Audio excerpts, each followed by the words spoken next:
Ya, pemirsa, Menteri Keuangan Republik Indonesia Purbaya Yudi Sadewa ini memastikan akan menindak tegas mafia impor barang-barang ilegal termasuk di sektor tekstil, yaitu impor bal pakaian bekas dalam karung atau bal pres. Ini gunanya untuk tidak lagi memberikan peluang kepada UMKM yang masih menjual barang-barang ilegal, tapi justru akan mendukung UMKM legal dengan bisa meningkatkan produksi dalam negeri. Malam hari ini kita akan membahasnya dengan sejumlah narasumber yang sudah bergabung di Apa Kabar Indonesia Malam. Ada Bang Fernando Ganinduto, anggota Komisi 6 DPR RI. Selamat malam Bang Nando, apa kabar? Selamat malam, kabar baik. Terima kasih sudah hadir malam hari ini. Waalaikumsalam. Dan juga bergabung bersama kita melalui sambungan Zoom ada dari Asosiasi Perstekstilan Indonesia, Bapak Ian Syarif Tan. Selamat malam Pak Ian. Ya, malam Bu. Oke, Pak Ian, kita ingin tahu merespon soal kebijakan dan gebrakan Menteri Keuangan ini seperti apa Pak Ian kalau dari asosiasi? Ya, kami menyambut baik Bu, karena memang untuk pakaian bekas itu sudah dilarang semenjak Permendak 40 ya, itu sudah dilarang dan tidak boleh masuk ke dalam negeri. Dan mungkin yang kita perlu garis bawahi di sini adalah mengapa negara lain sendiri itu mau mengekspornya ke kita. Itu mungkin pertanyaan yang besar, karena di negara mereka sendiri mereka tidak bisa mengolah sampah-sampah ini sehingga mereka harus mengekspornya ke negara seperti kita.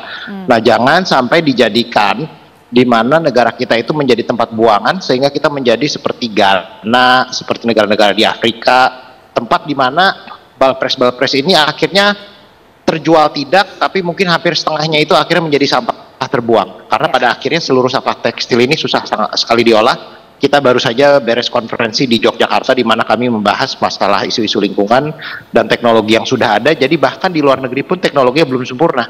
Nah, jadi sebenarnya ini masalah dari negara lain yang berupa sampah tekstil yang tidak bisa diolah kembali yang akhirnya dibuang ke Indonesia ya. Dan kalau Indonesia mau maju dalam bidang pariwisata dan industri, ini salah satu hal yang harus ditangani dengan baik. Oke, gambaran kerugian yang kemudian sudah dicatat atau didata oleh asosiasi dengan adanya ilegal atau thrifting ilegal ini seperti apa sih Pak Ian? Iya, untuk thrifting ilegal kami sendiri data spesifiknya ada Bu, mungkin cuman saya tidak bisa buka di forum ini terkait mungkin kita lihat potensi aja ya. Kalau potensi tenaga kerja yang bisa kami ciptakan jumlahnya cukup banyak di Jawa Barat sendiri, itu sentra-sentra industri, kita sudah bisa memproduksi barang dengan harga yang cukup murah. Jadi sehingga kalau memang importir ilegal ini diberhentikan dengan jumlah yang tangkapan terakhir aja itu jumlahnya sangat banyak, itu kita bisa dengan mudah mempekerjakan 100.000 karyawan baru hanya untuk mengganti kekosongan produksi yang ditimbulkan karena barang-barang ilegal ini akhirnya sekarang sudah bisa ditindak dengan tegas. Oke, baik. Bang Nando, merespon mengenai kebijakan Menteri Purbaya ini seperti apa? Sepertinya sudah banyak lah sebelumnya kebijakan-kebijakan yang nafasnya sama Bang, tapi progres kinerjanya juga seperti apa?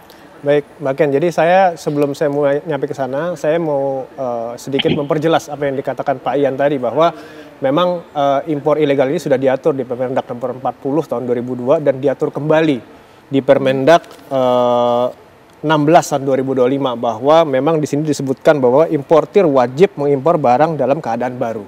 Ya. Jadi di sini clear bahwa impor barang bekas itu tidak diperbolehkan di Indonesia. Ya. Itu satu. Yang kedua, impor ilegal yang kita katakan sekarang menjadi impor ilegal itu merusak industri dalam negeri, dan ini sudah berpuluh-puluh tahun terjadi ini. Bahkan saya pas di DPR di awal-awal saya menjabat sebagai anggota DPR RI itu saya banyak mendapatkan keluhan-keluhan dari dapil saya, karena kebetulan dapil saya di Jawa Tengah dan banyak industri tekstil. Betul. Itu salah satu penyebab dari mereka kebangkrutan mereka itu adalah importir ilegal ini gitu. Jadi menurut saya ini udah sesuatu yang harus diberantas sampai akar-akarnya, sampai harus benar tuntas, sampai supaya industri-industri kita di dalam negeri ini bisa terus selamat dan bisa berkembang.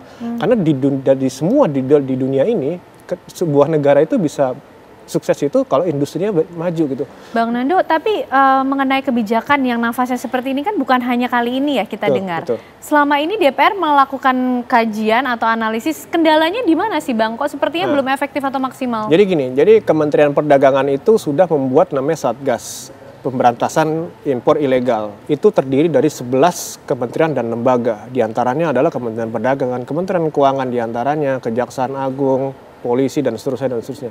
Itu sudah berjalan dengan baik dalam setahun terakhir gitu.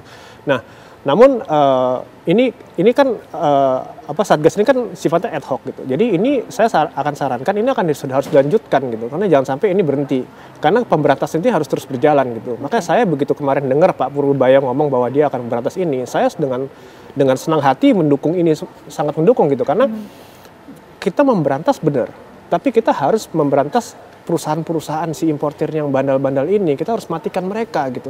Gimana caranya? Ya Kementerian Keuangan harus turun, Kementerian Perdagangan harus turun, polisi harus turun, Kejaksaan semua harus turun. Kita bersatu padu memberantas ini, karena dengan cara ini kita bisa memperkuat industri dalam negeri kita. Kalau tidak, habis industri kita kan.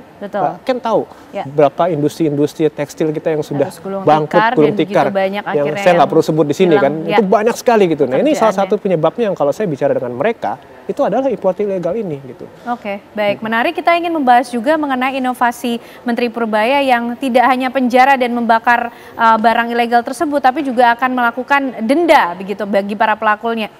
Seperti apa kemudian implementasi dan pengawasannya? Kami hadirkan pembahasannya untuk Anda usai jeda.